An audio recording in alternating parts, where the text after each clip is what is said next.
snowing seriously in Ankara right now, and the whole of place is full of snow. And I'm quite sure that it is holiday because I just wake up.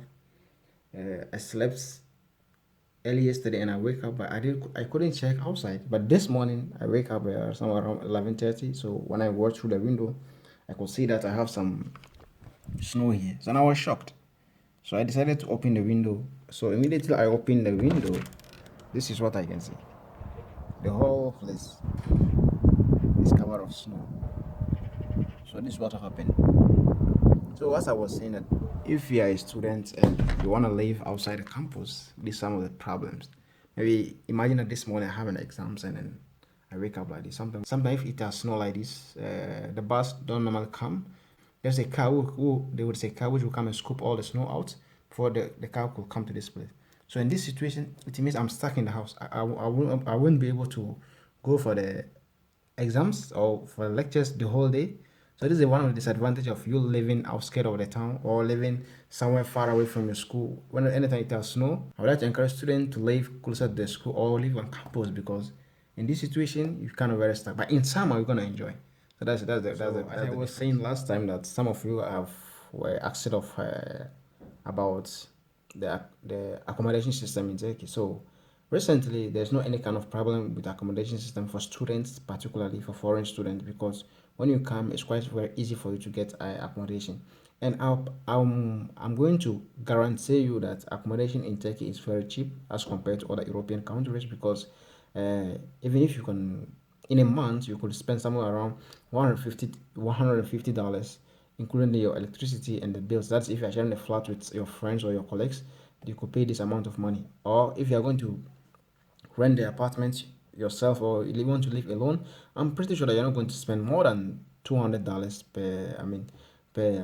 per month because if you're living alone, the electricity, the water bill, all is going to come down. And the only problem is that when you're living during the winter, heating system is going to cost you a lot. That's depending on the area where you are living. If you are living in the area where the heating system is being shared for the whole apartment, we are using the general system. But in the situation where you are living, you are living, you are using the heating system individual. That means the more you use, the more you pay.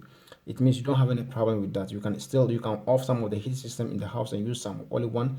In that case, it will only come only few. But the situation where you are using the heating system, it means that they are going to share it whether you use it or not. You are going to pay equal amount of money. Perhaps if you're having you're living in a house where there are 3 bedrooms and 1 kitchen and a living room. In this case, you're going to pay equal amount of money whether you use it or not. So in this situation, this is the problem. But if you are living alone, you can just do it. So someone asked me about the accommodation system in Turkey. Accommodation in Turkey is quite very easy. All this information I'm giving to you is all based all this information is based in Ankara. No, because I'm living in Ankara. I don't know of other places because I don't know of Istanbul how the accommodation system is in Istanbul. But if you're a student, I will encourage you to come to Ankara because Ankara is made for students because mostly Ankara is very quiet, very safe. You don't have any problem. There's nothing like this and this. No, no, no. It's very safe and it's very easy for you to get a job. I mean, teaching job in Ankara. That's one of the advantages in living in Ankara.